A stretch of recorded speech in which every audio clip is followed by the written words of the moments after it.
continuar falando, pessoal, das novidades HTML5. Tão importante ou mais importante do que os elementos que foram incluídos na versão 5 do HTML são também os elementos removidos. A gente vai ver que isso cai em prova. Infelizmente, coloquei aqui uma tabelinha, certo? E a má notícia é que vocês vão ter que gravar essa tabela, porque esses elementos removidos estão desabando em prova. Estão caindo muitas questões sobre HTML5 cobrando os elementos que foram removidos, uma parte importante da matéria. Então, nós vamos ver todos eles com bastante calma. O primeiro elemento que existia em HTML4 e não existe em HTML5 é o elemento acrônimo. Esse elemento foi substituído pelo elemento ABBR. E o que seria o acrônimo? Qual seria a função dessa tag, desse elemento? Ela permite aos autores que nós indicamos uma sequência de caracteres que compõem o que? Um acrônimo ou a abreviação de uma palavra. A tag ABBR serve para a mesma coisa, porém o seu nome foi trocado. Próxima tag, tag applet. Tag applet ela serve para utilizarmos applets embarcados em páginas HTML. Ela foi substituída por uma dessas duas tags. Podemos utilizar a tag embed ou a tag object. Mais uma mudança aí de HTML5. Vamos ver a próxima. Elemento base font. Especifica cor do texto e o tamanho default do texto, ou especificava. Agora, qual é a recomendação da HTML5? A recomendação é que coloquemos isso nas nossas folhas de estilo, em nossos arquivos .css. Próximo elemento removido. Elemento pig serve para nada mais nada menos do que definirmos um texto grande, um pouco maior do que o normal. Elemento removido, se quisermos utilizar aí uma fonte grande para um texto, colocaremos isso agora no CSS. Essa é a recomendação. Elemento que era bastante usado nas versões anteriores da HTML, o elemento center, serve para centralizar texto. Qual é a recomendação agora? Colocarmos também nas nossas folhas de estilo.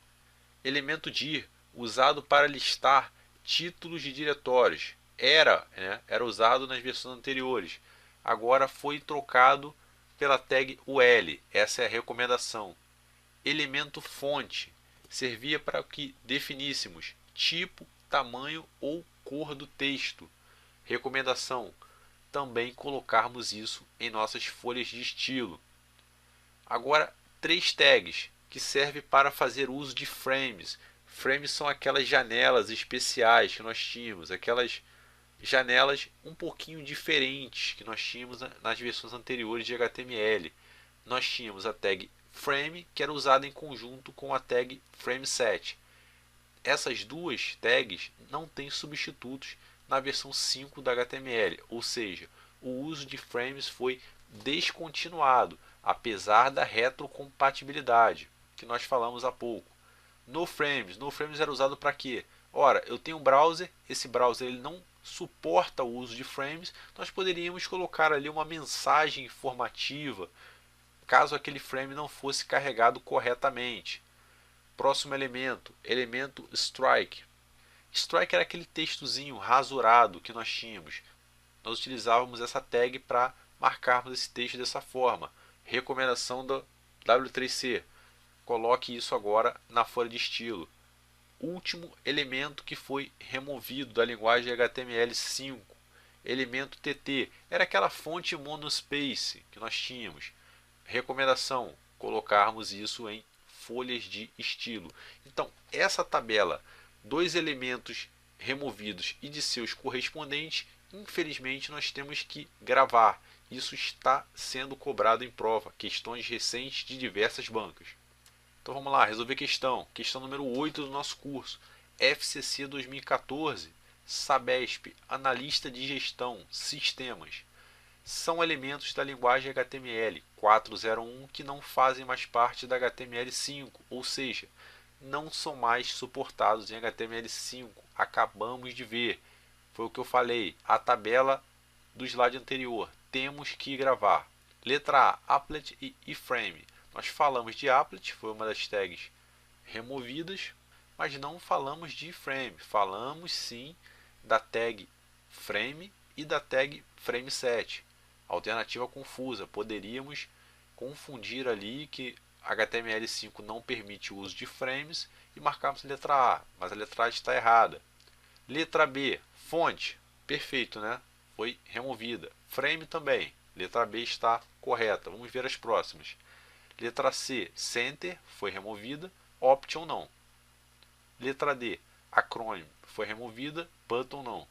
Letra E, frame7 foi removida e field7 não. Então, gabarito aí da questão, letra B. Questão aí de 2014 da FCC, questão bem recente. Próxima questão, questão 9 do nosso curso.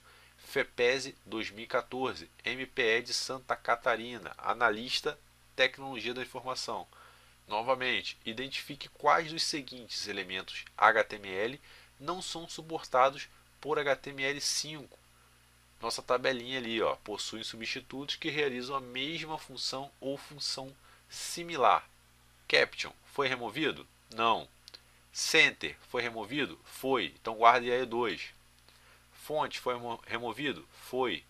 Guardem aí 3. Frame foi removido? Foi. Então guardem aí 4. Até agora temos 2, 3 e 4. 5. IMG foi removido? Não. Então são corretos apenas os itens 2, 3 e 4. Gabarito, letra C. Questão bem tranquila, né, pessoal? Tranquila para quem gravou a nossa tabelinha ali. Para quem não soubesse, seria uma questão bem capciosa. Próxima questão. Olha a FCC cobrando de novo aí, ó. FCC 2014. TRF da 4ª região. Tecnologia da informação é o cargo.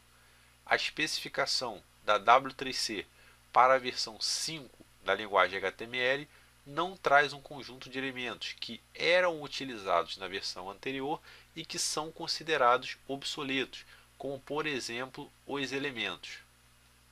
Letra A, frame, frame7, no frames e fonte. Aí está perfeito, né, pessoal? Vamos ver as próximas. Table, foi removido? Não. TH, não. TR, não. E TD, não. Letra C, meta, não. Big, foi removido. Link, não. E center foi removido. Letra D, acrônimo, foi removido. Applet foi removido. B, não. E div, não.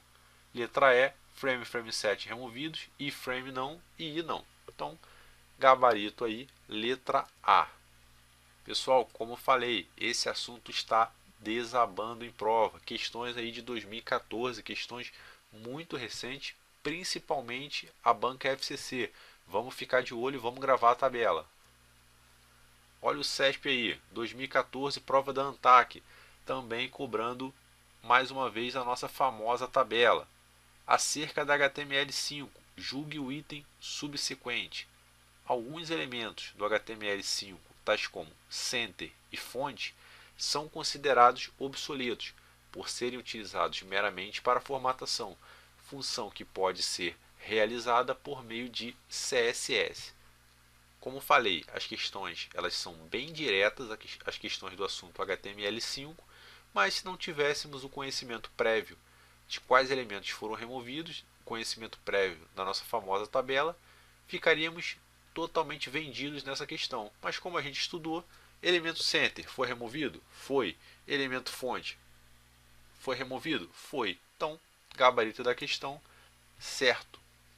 Agora, continuando as novidades da HTML5, vamos falar dos elementos de estrutura. Elaborei aqui essa tabela com o nome da tag ou o nome do elemento à esquerda e a descrição do elemento à direita, para facilitar um estudo resumido do aluno. Porém, nós vamos entrar detalhadamente em cada tag a seguir. Nós vamos explicar cada tag, vamos fazer um exemplo de cada tag, já que nós não temos como adivinhar qual a tag será cobrada. Infelizmente, teremos que estudar todas, até porque já foram cobradas tags que não são muito comuns de utilização no dia a dia. A primeira tag, tag article, define um artigo no documento. Tag aside define um conteúdo além do conteúdo da página. Então, um conteúdo aí secundário na nossa página. BDI define uma parte do texto que pode ser formatada em uma direção diferente de outro texto. Details define detalhes adicionais que o usuário vai poder visualizar ou esconder. Novidade de HTML5. Tag dialog define uma caixa de diálogo ou janela. Fig caption define legenda para o elemento figure. Então essas duas tags a gente vai ver que são utilizadas em conjunto. As tags figure e a tag fig caption. E a figure é a figura propriamente dita, uma ilustração, um diagrama, uma foto, etc. Tag footer, como o próprio nome já diz, define o rodapé. Segunda parte dos nossos elementos de estrutura. Tag header define o cabeçalho para aquele documento ou seção. Pessoal, a gente vai ver isso aí detalhadamente. Não vamos confundir a tag header com a tag head. Nós vamos falar isso daí bem detalhadamente. Tag main define o conteúdo principal do documento. Tag mark define marcações ou texto destacado. Também nós não podemos confundir com a tag strong. Menu item define um item de comando ou menu que o usuário pode invocar a partir de um pop-up. Tag matter define uma medida escalar dentro de um intervalo conhecido, uma tag que não é muito comum, mas a gente vai ver aí um exemplo, vai entender direitinho como funciona essa tag. Tag nav já foi cobrado em prova, define links de navegação do documento. Então serve para que a gente possa agrupar os nossos links de navegação. Tag progress define aí o progresso da tarefa, é aquela famosa barra de progresso de uma tarefa um pouquinho mais demorada. Tag RP define o que mostrar em browsers que não suportam anotações Ruby. Tag também que não é comum, uma tag que basta a gente saber a definição e saber que ela existe. Elementos de estrutura, nossa parte 3. Tag RT define uma explicação dos caracteres para a tipografia da Ásia Oriental. Aí outra tag que basta a gente saber que existe, basta a gente saber a definição. Tag Ruby define uma anotação Ruby para a tipografia da Ásia Oriental. Mesma coisa. Tag Section define uma seção no documento. Essa sim já é mais importante, também já foi cobrada em prova. Tag Summary define uma posição visível para um elemento e é usada em conjunto com a tag Details. Tag Time define a data e a hora e a tag WBR define uma possível quebra de linha. Então a gente tem aí um resumão dos novos elementos de estrutura, novos elementos estruturais da linguagem HTML5. Chegar aí na véspera da prova, dar aquela olhada rápida e a gente tem aí uma excelente fonte de estudo. Falamos agora de novidade no campo de elementos de formulário. Tag DataList define opções pré-definidas para os nossos controles input. É aquela nossa famosa lista que auxilia o preenchimento de formulários. Keygen define um campo gerador de par de chaves. A gente vai ver aí que essa tag, uma tag que ainda não está muito difundida, ainda há um certo pé atrás para essa tag. Mais uma vez, basta saber que ela existe e basta saber a definição. Com isso a gente acerta uma possível questão que possa vir a ser cobrada em prova. Tag output define o resultado de um cálculo, resultado para campos calculados. E a gente tem um outro resumo, do qual nós não vamos nos aprofundar agora. Temos quais são os possíveis input types em HTML5, assim como seus possíveis atributos. Essa tag aí fica também para consulta. Agora, HTML5 traz mais uma novidade na parte de sintaxe de atributos.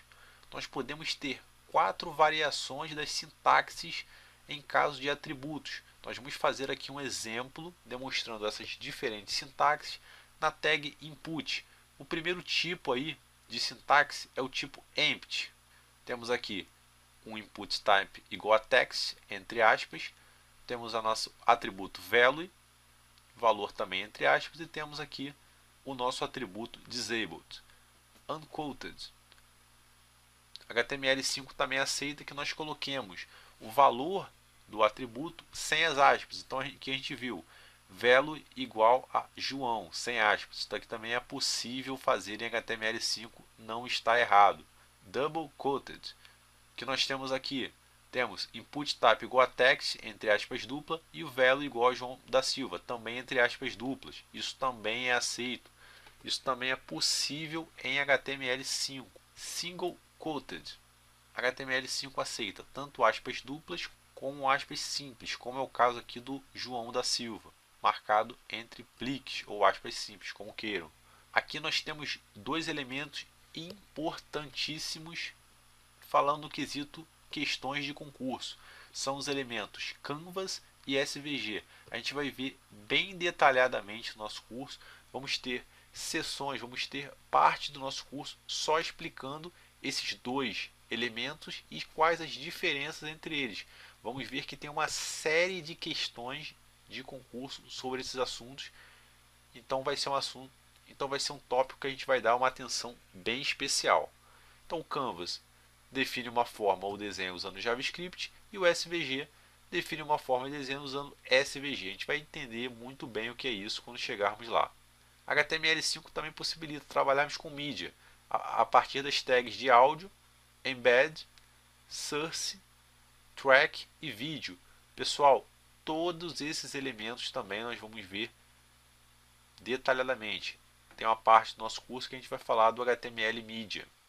Então, pessoal, estudamos já os atributos globais, passamos pela lista dos elementos removidos, passamos pela lista das novidades, agora a gente vai detalhar, vamos entrar a fundo nos novos elementos HTML5 e vamos explicar passo a passo como eles funcionam e vamos dar exemplos. Primeiro elemento, article. Esse elemento ele especifica um conteúdo independente e autossuficiente. Qual o objetivo disso? O objetivo disso é o reaproveitamento. Ora, aquele artigo ele deve fazer sentido por si só, para que eu possibilite fazer reuso daquele artigo. Por exemplo, eu posso ter o mesmo arquivo usado em fóruns, usado em posts ou usado via RSS. Então, novidade aí de HTML5, elemento article. E como que esse elemento é usado? Temos aqui um exemplo. A tag article, abrindo aqui e fechando aqui. E temos aí outras tags article. Nós podemos fazer também um alinhamento de elementos. Podemos ter artigos dentro de artigos. Podemos ter subartigos. E podemos, como já foi falado, reutilizar esses artigos em outros locais. Beleza? Então, bem tranquilo aí. O primeiro elemento que a gente estudou, o elemento article. Importante, a frase que está sublinhada, especifica conteúdo independente e autossuficiente. Essa definição pode vir a ser cobrada em prova. Aliás, o elemento article já foi questão de prova, a gente vai resolver daqui a pouquinho. E o elemento aside, para que ele serve? Eu posso ter um conteúdo que não é o conteúdo principal daquele assunto, é um conteúdo em separado, mas ele está relacionado com o conteúdo principal. Ora, como que eu resolvo isso? Como que eu resolvo esse problema e coloco essa informação na minha página? É aquele famoso bloco de conteúdo nas barras laterais. Isso é bastante utilizado. Detalhe bastante importante, pessoal. Esse é aquele texto que ele, se retirado, não causará prejuízo no texto original. É um texto adicional, é uma informação que não é a informação principal daquele site, daquela página. Então vamos ver um exemplo aqui para ficar mais fácil. Ora, eu tenho aqui o meu texto principal, em forma de parágrafo. Eu e minha família visitamos o Epcot Center nesse fim de semana. Aí eu quero dizer o seguinte, ora, eu quero fazer um comentário, fazer uma explicação do que é o Epcot Center, para quem não conhece. Então eu vou colocar dentro da minha tag aside a informação do que é o Epcot Center. Repare que não é a informação principal. O fato ocorreu aqui e eu coloquei dentro da tag P de parágrafo. É uma informação secundária. Se eu tirar a informação aqui do que é o Epcot Center, o meu texto principal continua fazendo sentido? Continua. Então o elemento aside foi usado corretamente. Vamos resolver questão. Questão número 12 do nosso curso. FCC 2012. Prova do TRF, segunda região. Técnico Judiciário de Informática. Aí tem uma historinha aí, ó. Pedro está criando a página de um artigo de revista utilizando HTML5. Deseja colocar um pequeno texto relacionado ao assunto principal do artigo. Ora, a gente acabou de falar isso. Eu tenho um assunto principal de uma página, de um artigo, e eu tenho um assunto secundário que eu quero colocar à esquerda. Ele não é o assunto principal do meu texto. Consultando a documentação oficial do HTML5, Pedro decidiu usar o elemento, cuja descrição é apresentada a seguir. Então, vemos aí, foi colocada ainda a descrição desse elemento. Tudo bem que a descrição está em inglês, mas nos facilitou ainda mais. Com base na descrição, é possível concluir que o elemento escolhido por Pedro foi... Acabamos de falar disso, né, pessoal? Aside, gabarito, letra D de dado. CESP 2012, prova do Tribunal de Justiça de Rondônia, analista judiciário, análise de sistemas, desenvolvimento. No que concerne aos elementos da HTML5 e suas funções, assinale a opção correta. Vamos ver a letra A. O elemento WBR permite representar um grupo de introdução ou elementos de navegação, o que possibilita agrupar índices de conteúdos ou campos de formulário. Digamos que a gente não soubesse o que é o elemento WBR, vamos continuar analisando a próxima. O elemento datalist representa uma parte da página que pode ser distribuída e reutilizada em serviços de RSS. Ainda não falamos do elemento datalist, vamos pular essa alternativa. O elemento aside é um bloco de conteúdo que pode ser representado em textos impressos, em anúncios de publicidade ou mesmo na criação de um grupo de elementos nave e outras informações separadas do conteúdo principal do website. Aqui está a grande sacada da questão. Informações separadas do conteúdo principal do website. Vamos ver a letra D. Elemento summary.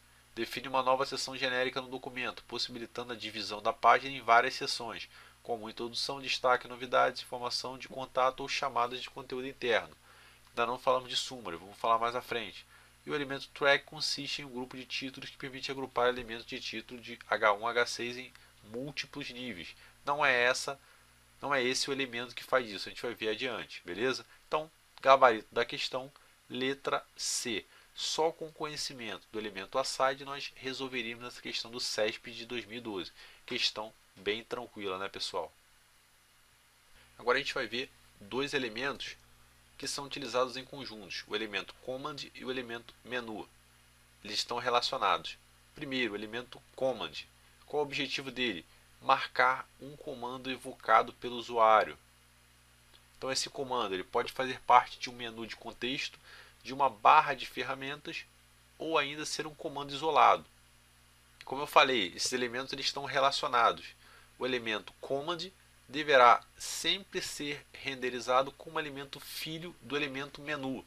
Informação importante. Atualmente nenhum navegador possui suporte para esse elemento. Pessoal, a gente vai ver uma série de elementos novos em HTML5 dos quais os browsers recentes eles ainda não possuem suporte. A gente está se adiantando aqui aos navegadores atuais. Continuando aí, o elemento command admite os seguintes atributos: todos aqueles globais que a gente já viu, atributo type, label, icon, disabled, checked e title. E o elemento menu, qual é a sua única função, seu único objetivo? Ele vai marcar uma lista de comandos e ele apenas vai funcionar como um container para os elementos command que a gente acabou de falar. Se o elemento command não possui suporte aos navegadores atuais, o elemento menu também não. Então vamos ver aqui um exemplo como que é a sintaxe dos elementos menu e command. Então tem aqui o exemplo: menu type igual a toolbar, command type igual a rádio, rádio group igual a alinhamento, label igual a esquerda, command type igual a rádio group igual a alinhamento, label igual a direita, e eu fechei aqui o meu menu. Então eu tenho aqui dois botões do tipo rádio, beleza? Apenas exemplificando como que funciona a sintaxe desses dois elementos que ainda não são aceitos pelos navegadores atuais. Agora vamos ver mais um elemento que foi criado para ser usado em conjunto.